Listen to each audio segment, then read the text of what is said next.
Hello students, good morning. I hope you are fine and you are staying at your home. Today I will start your new chapter from your SST Civics, that is electoral politics. So, the most common form of democracy and the most common feature of democracy is free and fair election. So, today we will discuss about the electoral politics and that is related with election. So, the first question is, what is election? Election is a process where people choose their representative by giving their votes, and they can choose their representative. They can change their representative if they want to do. Okay, so this is the mechanism. This is called election. Now my question is, why election? Why we need election? Election is needed that by the election we are choosing our representatives. Next, we are choosing that representatives who are making laws for us, and they also will form the government and take major decisions on behalf of us. So I hope you understand this section. Now we will discuss what make an election democratic. So point wise we will discuss. That is first point, free and fair election. In our India, we know every citizen of our country have the right to give the vote, but they have the voter ID card that was given by Election Commission. So who is the Election Commission?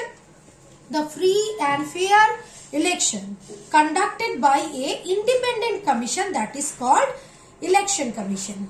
They prepare the voter list, they provide us the voter ID card, they also ensure the candidates who can compete in the election process. They also approve the nominated candidates.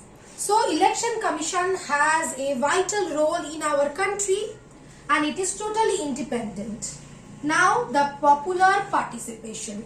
Popular participation means every citizen of our country, they can nominate themselves as a candidate for the election. Okay. Next, acceptance of the election outcome.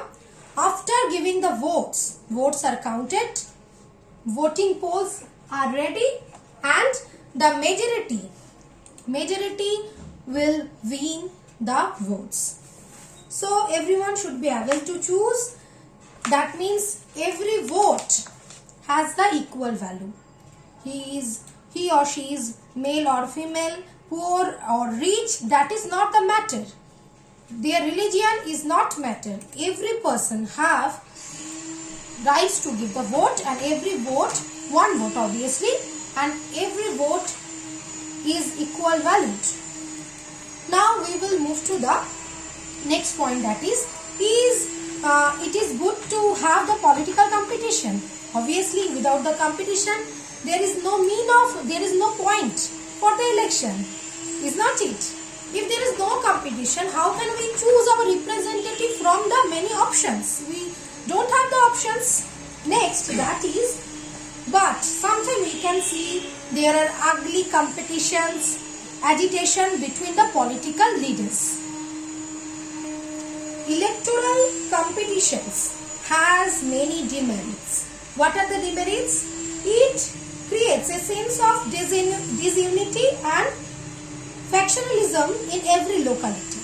Sometimes the political leaders, who are the candidates in an election of a constituency, they are fighting with each other. They have many arguments with each other. Sometimes who are the fair people who don't want this type of agitation, they cannot participate in the election due to this problem. But who are our constitution makers? They also well concerned about this problem. They thought about it. They felt that this competition is sometimes causes problem, but it will be good for long run. Because one way is try to improve the knowledge and the character of the political leaders. The other and the more realistic way is to set up a system where political leaders are punished or rewarded for who are not serving for us, they will be punished, and who will do for the people, they also rewarded. But the question is, who will be decide who will be punished, who will be rewarded? Obviously the people of the country. How is this possible? There is a trick. That is the people, which political party or leaders are serving for the people, they are attracting by their jobs, their doings, their deeds, they obviously elected by the people. Next time also, this is the rewarded by the people if they are not satisfying the people's need. So people will punished. How they will punished? By not choosing them, by not giving vote. So our constitution maker already thought this problem, and they decided that people will be the only have the right to punish or rewarded the political leaders. So political leaders forced to do something for the people. If they want to grab their position, they want to remain in the same position, they obviously, if they don't have the desire, they have to serve for the people. Okay, I am not telling that every political leaders, they don't have the desire to do for the people, but this is a force they have to do. Without that, they cannot remain in their position. Now we will be discuss what is our system of election. The system of election, mainly election is two types. Number one, Lok Sabha election. The Lok Sabha election, and next one is Vidhan Sabha election. Sometimes elections are held all constituencies at the same time, either on the same day or within a few days. This is called general election. Sometimes election is held only for one constituency if the constituency, the place of the representative is vacant. Okay.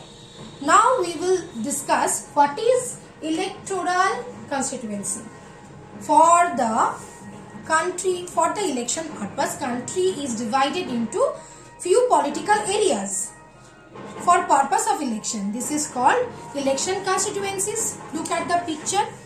This is a map of Karnataka, and the Karnataka, the state, is divided into few districts.